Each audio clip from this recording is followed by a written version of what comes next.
एक बार की बात है, एक गांव में एक लड़का रहता था। उसके माँ बाप उसे अच्छे से पढ़ाते लिखाते हैं और बड़े होकर उसे एक अच्छी नौकरी मिल जाती है। माँ, पापा, मुझे एक बहुत बड़ी कंपनी में नौकरी मिल गई है और गाड़ी और घर भी। हाँ बेटा, मैं तो बहुत खुश हूँ। हाँ माँ, लेकिन मुझे शहर जाना पड़ेगा। नौकरी मुझे शहर में मिली है। कोई बात नहीं बेटा, तुम जिंदगी में आगे बढ़ो। और हमें क्या चाहिए, पर हम अपनी बाकी की जिंदगी यहीं बिताना चाहते हैं। और हम चाहते हैं कि तुम्हारी शादी हो जाए, फिर तुम शहर जाकर आराम से रहो, ताकि कोई तुम्हारा ध्यान भी रखने वाला हो। फिर सविता और हरिया दोनों मिलकर राम की शादी करवा देते हैं और शादी के बाद राम अपनी बीवी पूजा के साथ शहर जाता है।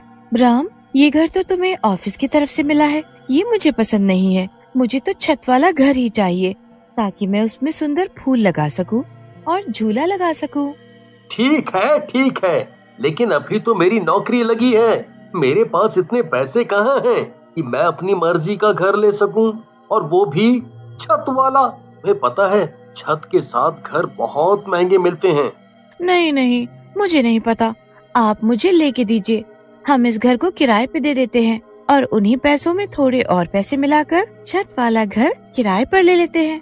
आपके बजट में छत वाला मकान आना तो मुश्किल है, लेकिन एक घर है जो आपके बजट में है। आप चाहो तो ले लो। ठीक है, हमें दिखा दो आप। पूजा घर देखकर बहुत खुश हो जाती है और छत पे जाती है। उसे देखते ही वो घर पसंद आ जाता है। भैया, ये घर हमें पसंद है, हम इसी में रहेंगे। ठीक है भाई साहब। फिर राम और पूजा घर को बहुत सुंदर सजाते हैं और पूजा छत पर पूरा गार्डन बनवाती है। अरे वाह, जैसा मैंने चाहा था, ये बिल्कुल वैसा है। अब आराम से इस झूले पे बैठकर अपना टाइम पास करूंगी। अगली रात पूजा खाना खाकर राम के साथ छत पर घूम रही होती है। पूजा, चलो अब नीचे चलें, बहुत देर हो गई, रात बहुत हो गई है, कल मुझे ऑफिस भी जाना है। ठीक है राम, तुम जाकर सो जाओ, मैं थोड़ी देर में आती हूँ। ओहो, ठीक है, तुम्हें तो बस यही रहना पसंद है। लेकिन जल्दी आ जाना। इतना बोलकर राम नीचे सोने चला जाता है। पूजा काफी देर तक छत पे ही बैठी रहती है और फिर जैसे ही वो झूले पर बैठती है, डरावनी डरावनी आवाजें आने लगती हैं। अरे, ये कैसी आवाज आ रही है? लेकिन मुझे कुछ दिख नहीं रहा। चलो, अब मुझे भी नीचे जाना चाहिए, वैसे भी बहुत देर हो गई है, डर भी लग रहा है।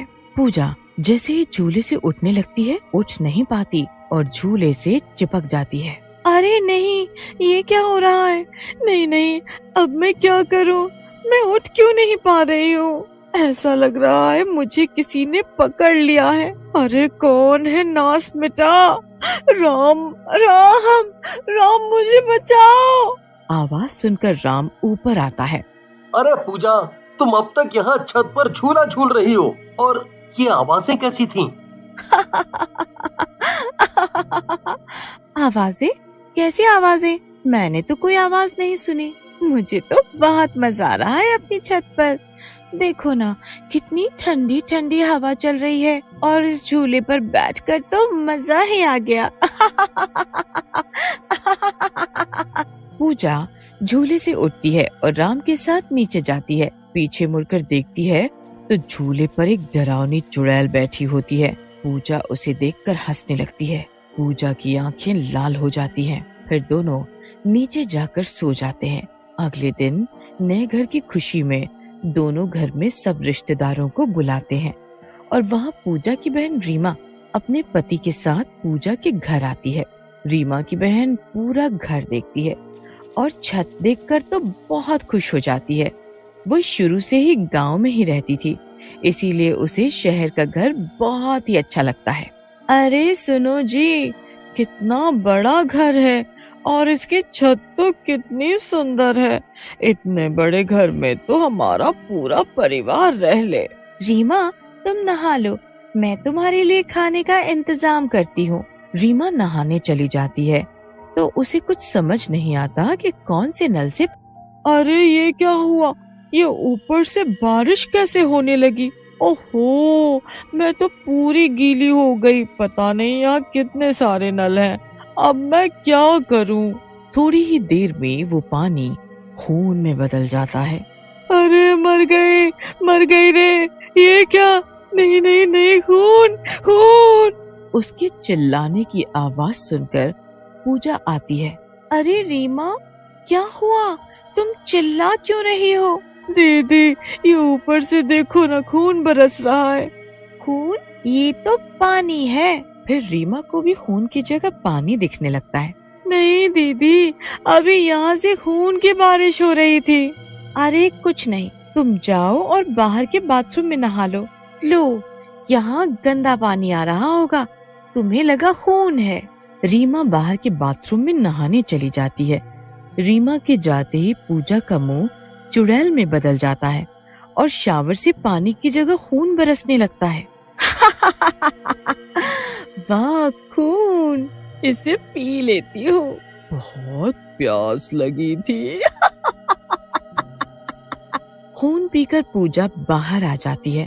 अरे पूजा, तुम्हारे मुंह पर ये खून कैसे लगा है? अरे खून नहीं, टमाटो केचप होगा। फिर रात हो जाती है, सब सोने चले जाते हैं। रात होते ही डरावनी आवाजें फिर से आने लगती हैं, जैसे कोई डरावनी आवाज में हंस रहा हो। रीमा की नींद खुल जाती है। घर में और भी रिश्तेदार आए होते हैं। उनमें से ही एक औरत छत पे जाती है और वहाँ लगे फूलों को सूंघने लगती है। जैसे ही वो फूल को सूंघती है, बेहोश हो जाती है।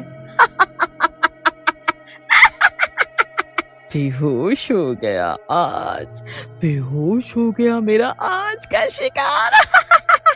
फिर चुड़ैल उसे खा जाती है और झूले पर बैठकर झूला झूलने लगती है। तभी रीमा अपने पति रमेश को उठाती है। अरे रमेश जी, उठो, पता नहीं कब से छत से अजीब अजीब सी आवाजें आ रही हैं। चलो ना, चल के देखते हैं। जैसे ही दोनों ऊपर जाते हैं, वहाँ एक औरत झूला झूल रही होती है। दैया रे दैया, ये क्या है? वो पास जाके देखती है तो वो कोई और नहीं, उसकी बहन ही होती है। अरे मर गई रे, पूजा चुड़ैल बन गई। बचाओ बचाओ, रमेश जी बचाओ मुझे। तभी रमेश और राम दोनों बाहर आ जाते हैं। अरे राम भैया, आपके घर की छत पे तो चुड़ैल रहती है, मेरी पत्नी को बचाओ। अरे नहीं, लेकिन लेकिन पूजा कहाँ है? पूजा, पूजा। अरे चुप कर, पूजा पूजा कर रहा है। तेरी पत्नी के ही शरीर में मैं घुसी हूँ। तेरी पूजा का शरीर अब मेरा है। वो तो कब की मर चुकी है। मैं आराम से पूजा का शरीर लेकर अपने खाना का इंतजाम कर रही थी, लेकिन इस गवार रीमा ने मुझे देख लिया। अब ये नहीं बचेगी, तुम सब मरोगे। अरे ये क्या कर रहा है? चल चल, डाल दे, मेरे साथ साथ तेरी पत्नी रीमा भी जल जाएगी। लगा दे, आग लगा दे, हिम्मत है तो लगा आग। नहीं नहीं, आग मत लगाना, नहीं तो मैं मुफ्त में ही मारी जाऊंगी। आप इन फूलों में आग लगा दो जी, इसकी शक्ति इन फूलों में है। मैंने कल देखा था, एक बच्चे ने इन्हीं फूलों को सूंघा था तो वो बेहोश हो गया था। फिर रमेश सभी फूलों को आग लगा देता है। फूलों में आग लगते ही चुड़ैल का जादू भी खत्म होने लगता है। रीमा झूले से उठ जाती है। जैसे ही फूल जलते हैं, चुड़ैल भी जलने लगती है। अरे नहीं राम, चुड़ैल मेरे शरीर में है। राम, मैं भी जल रही हूँ। मैं मरी नहीं हूँ चुड़ैल, मैं मरी नहीं हूँ। चुड़ैल ने मेरे शरीर पे कब्जा किया हुआ है। मुझे बचाओ, मुझे बचाओ। नहीं राम, ये चुड़ैल ही है, हमें बहकाने की कोशिश कर रही है। अगर चुड़ैल भाभी के शरीर में है तो भी भाभी को कुछ नहीं होगा, सिर्फ चुड़ैल ही जलेगी। और कुछ ही देर में सारे छत के पौधे और फूल जल जाते हैं और उन्हीं के साथ झूला और चुड़ैल भी, और पूजा का शरीर सही सलामत होता। शहर से दूर महिपालपुर नाम का एक गांव था। रोज की तरह एक दिन रिंकी और पिंकी स्कूल से वापस लौट रहे होते हैं और तभी उनको रास्ते में एक गोलगप्पे वाला दिखता है। मुझे तो गोलगप्पे खाने का बहुत मन कर रहा है, चल ना रिंकी गोलगप्पे खाते हैं। कैसी बात कर रही है पिंकी, मेरे पास एक भी पैसे नहीं है। तुझे पता है ना माँ हमें पैसे कहाँ देती है, पर मुझे तो गोलगप्पे खाने ही है। चुपचाप घर चल और गोलगप्पे कल खा लियो। पिंकी की शक्ल उतर जाती है और वो उदास होकर गोलगप्पे वाले के सामने से जाने लगती है, पर तभी गोलगप्पे वाले की आवाज सुनकर दोनों बहनें अचानक रुक जाती हैं और पीछे मुड़कर देखती हैं। गोलगप्पे खा लो, गोलगप्पे, फ्री के गोलगप्पे खा लो, आओ आओ जल्दी आओ, फ्री के गोलगप्पे खा कर जाओ। अरे रिंकी, ये तो फ्री में गोलगप्पे दे रहा है, पर कोई फ्री में गोलगप्पे क्यों खिलाएगा? मुझे तो कुछ गड़बड़ लग रही है। पिंकी तू चल यहाँ से। तू बेकार की बात मत कर समझी, एक तो फ्री में गोलगप्पे खाने को मिल रहे हैं और उसमें भी तुझे पता नहीं क्या गड़बड़ लग रही है। अरे गोलगप्पे ही तो है, कोई बम थोड़ी है जो मुंह में फट जाएंगे। पिंकी रिंकी की एक नहीं सुनती और फ्री के गोलगप्पे खाने चल देती है। आओ बच्चों आओ, बताओ कौन सा गोलगप्पा खाओगे, खट्टा या मीठा? मुझे तो खट्टा वाला खाना है, पर क्या आप सच में फ्री में गोलगप्पे खिलाओगे ना? हाँ बेटा, मैं तुमसे एक भी पैसा नहीं लूंगा, तुम्हें जितने गोलगप्पे खाने हैं उतने खाओ। पिंकी तो बस फिर ऐसे ही गोलगप्पे खाना शुरू करती है कि रुकने का नाम ही नहीं लेती। वो एक के बाद एक गोलगप्पा खाती ही जाती है। रिंकी वहीं खड़ी पिंकी को बस देखती रहती है और खुद एक भी गोलगप्पा नहीं खाती। काफी सारे गोलगप्पे खाने के बाद जब पिंकी का पेट बिल्कुल भर जाता है, तब जाकर वो गोलगप्पे खाना बंद करती है। बस भैया आप बस करो, मैंने बहुत सारे गोलगप्पे खा लिए, अब बस, और मैं नहीं खा सकती। इतने ही काम कर जाएंगे क्या? अरे मेरा मतलब इतने ही काफी है, तुम्हारा पेट भर गया होगा है? हाँ वही तो। पिंकी और रिंकी अब घर के लिए निकल पड़ते हैं, पर रिंकी को उसका ऐसा फ्री के गोलगप्पे खाना अच्छा नहीं लगता। कुछ देर बाद जब पिंकी और रिंकी घर पहुंचती हैं, तो दोनों अपने अपने कामों में लग जाती हैं। रिंकी अपनी माँ का खाना बनाने में हाथ बटाती है और पिंकी अपने कमरे में जाकर खेलने लगती है। पूरा दिन ऐसे ही निकल जाता है। रात को सब सो जाते हैं। पिंकी और रिंकी भी अपने कमरे में सो जाते हैं। अगली सुबह जब रिंकी स्कूल के लिए उठती है और पिंकी को उठाने लगती है, तो पिंकी को देखकर उसके होश ही उड़ जाते हैं। पिंकी के गाल गोलगप्पे की तरह गोल गोल हो रहे होते हैं। उसका पेट भी गोलगप्पे की तरह फूला हुआ होता है। रिंकी पिंकी की ऐसी हालत देखकर डर जाती है और जल्दी से उसे उठाती है। पिंकी पिंकी जल्दी उठो, ये देखो जरा तुम्हें क्या हो गया है। क्या है रिंकी? अरे पहले उठो तो और जाकर अपनी शक्ल शीशे में देखो। पिंकी उठकर बाथरूम में जाती है और शीशे में अपनी शक्ल देखकर डर जाती है और जोर जोर से रोने लगती है। ये मेरे चेहरे को क्या हो गया और ये मेरा पेट, हे भगवान ये मुझे क्या हो गया।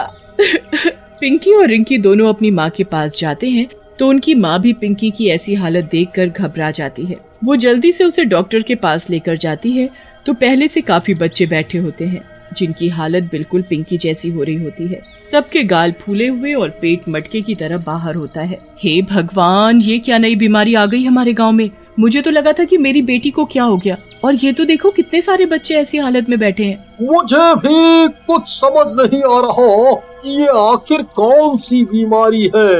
मैंने तो आज तक कभी ऐसी बीमारी नहीं देखी, और ऊपर से ये इतने सारे बच्चों को एक साथ। समझ ही नहीं आ रहा कि मैं करूं तो क्या करूं। कुछ ही देर में सभी बच्चों के गाल और पेट और ज्यादा फूलने लगते हैं। ऐसा लगता है कि जैसे अभी सब फट जाएंगे। बेचारे बच्चे डर के मारे रो रहे होते हैं, पर उनके माँ बाप या डॉक्टर किसी को भी समझ नहीं आ रहा होता कि उन्हें कैसे ठीक किया जाए। धीरे धीरे वहाँ और भी लोग उसी हालत में आने लगते हैं। जाने क्या मुसीबत लग गई मेरे बच्चे को, इतना सुंदर था और अब देखो कैसा गोलगप्पा सा हो गया है। गोलगप्पा? क्या तुम सब बच्चों ने स्कूल के बाहर से गोलगप्पे खाए थे, वो भी फ्री वाले? हाँ, मैंने कल ही खाए थे और उन अंकल ने मुझसे पैसे भी नहीं लिए। हाँ, मैंने भी इसी के साथ ही खाए थे।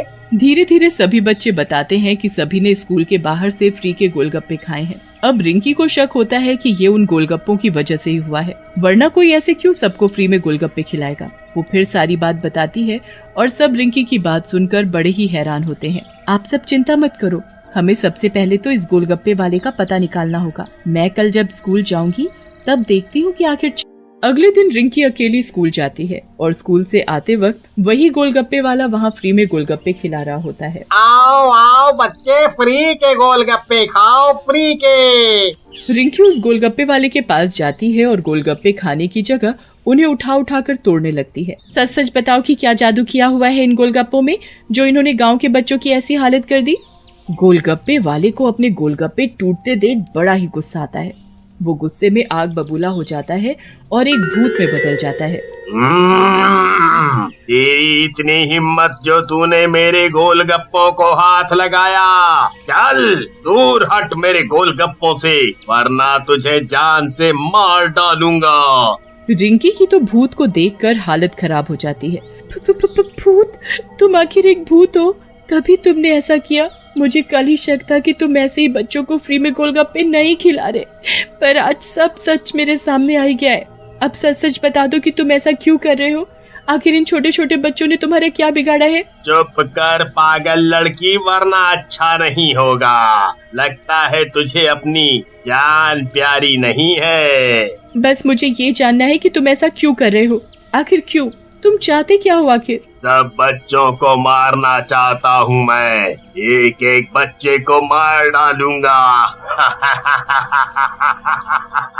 तुझे भी मार डालूंगा और बाकी सबको मार डालूंगा।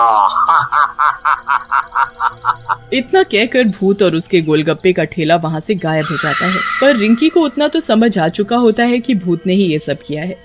वो जल्दी से अपने माँ बाप के पास जाती है और उनको सारी बात बताती है। पूरे गांव में भूत के फ्री के गोलगप्पे वाली बात फैल जाती है। बच्चों की हालत दिन पर दिन बुरी होती जा रही होती है क्योंकि वो हर दिन और ज्यादा फूल रहे होते हैं। फिर कुछ लोग मिलकर एक तांत्रिक के पास जाते हैं और उनको सारी बात बताते हैं।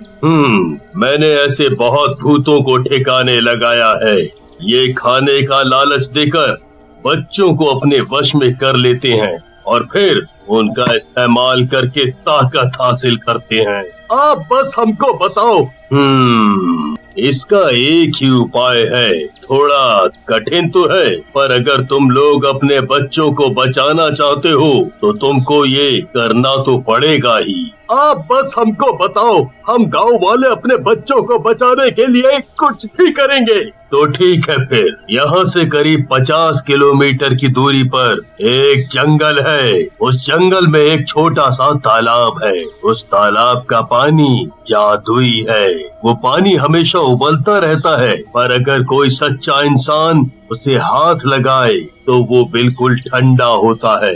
उस पानी को तुमको यहाँ लेकर आना है और भूत पर छिड़कना है। उस पानी से उस भूत का अंत होगा और उसी से सभी बच्चे वापस पहले जैसे हो जाएंगे। बस इसके अलावा मेरे पास कोई और उपाय नहीं जिससे उसका अंत हो सके और गांव के सभी बच्चे ठीक हो सकें। अब गांव के लोगों को ये चिंता सताने लगती है कि उस घने जंगल में जाएगा कौन। पर तभी रिंकी वहाँ जाने का फैसला लेती है। उसके माँ बाप उसे बहुत मना करते हैं, पर वो अपनी बहन और दोस्तों को बचाने के लिए खुद ही जाने का फैसला करती है। वो उसी वक्त वो जादुई पानी लेने के लिए निकल पड़ती है। पूरा दिन चलने के बाद वो जैसे तैसे उस जंगल में पहुँच जाती है और उस जादुई पानी को ढूंढ लेती है जो उबल रहा होता है। रिंकी जल्दी से उसे एक बोतल में भरकर घर ले आती है और अगले ही दिन स्कूल के बाहर जाकर उस गोलगप्पे वाले का इंतजार करने लगती है। गांव के बाकी लोग भी वहाँ छुपकर खड़े होते हैं। थोड़ी देर बाद ही वहाँ वो भूतिया गोलगप्पे वाला आ जाता है। अब देखती हूँ इसे तो मैं आज मैं इसको मार ही डालूंगी। आओ आओ, फ्री के गोलगप्पे खाओ, आओ आओ। अब तू हमें पागल नहीं बना सकता, समझा? मुझे तेरा सारा सच पता चल चुका है, अब तू नहीं बच पाएगा। गोलगप्पे वाला भूत के रूप में बदल जाता है और रिंकी को डराने लगता है। मैंने तुझे कल ही समझाया था ना, फिर भी तेरी इतनी हिम्मत, तो तू आज फिर आ गई। अब आज तू मुझसे बच नहीं पाएगी। पर रिंकी तभी अपनी जादुई पानी की बोतल खोलती है और उस भूत के ऊपर डाल देती है। भूत का शरीर आग की तरह जलने लगता है। कुछ ही देर में वो भूत राख में बदल जाता है। आज इस भूत का अंत हो गया। तुम्हारा एहसान हम गांव वाले कभी नहीं भूलेंगे। अब जल्दी से ये पानी सभी बच्चों पर छिड़क दो। जादुई पानी को जल्दी से सभी बच्चों पर छिड़का जाता है और सब बच्चे ठीक